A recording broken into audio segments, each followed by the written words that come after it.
एक बार की बात है, एक नन्हा सा बंदर जंगल में रहता था। वह बहुत शरारती और चालाक था। उसे दूसरे जानवरों को परेशान करना बहुत पसंद था। एक दिन वह एक झील के पास घूम रहा था। वहां उसने एक बूढ़ा हाथी को देखा। हाथी शांत से झील का पानी पी रहा था। बंदर को उसे तंग करने का मन किया। उसने एक पत्थर उठाया और उसे हाथी की सूंड पर मारा।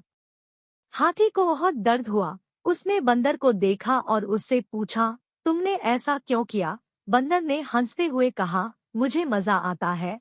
तुम तो बहुत बड़े और मजबूत हो, तुम्हें कुछ नहीं होगा। हाथी ने बंदर को चेतावनी दी, तुम अपनी शरारत बंद करो, वरना तुम्हें पछताना पड़ेगा। बंदर ने उसकी बात को नजरअंदाज किया और फिर से उसे पत्थर मारा। हाथी ने गुस्से से बंदर को पकड़ने की कोशिश की, लेकिन बंदर तेजी से एक पेड़ पर चढ़ गया।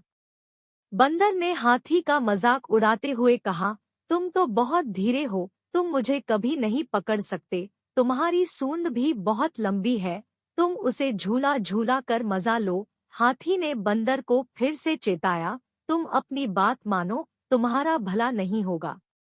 बंदर ने उसकी बातों को सुना भी नहीं। उसने और भी ज्यादा पत्थर मारे।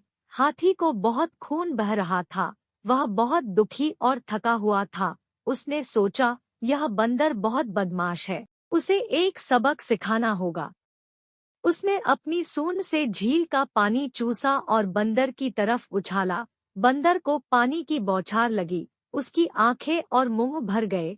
उसे कुछ दिखाई नहीं दे रहा था। उसने अपनी आंखों को पोंछा और नीचे देखा। उसे एक बड़ा सांप दिखाई दिया। बंदर ने डर से चिल्लाया, बचाओ बचाओ, यह सांप मुझे डस लेगा। वह तेजी से दूसरे पेड़ पर जाने की कोशिश करने लगा, लेकिन उसका पैर फिसल गया और वह नीचे गिर पड़ा।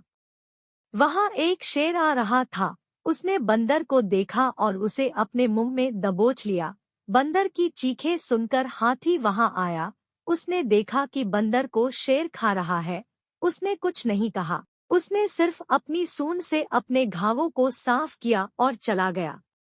नैतिक शिक्षा, शरारत करने से कोई फायदा नहीं होता, इससे सिर्फ नुकसान होता है। दूसरों का आदर करना चाहिए।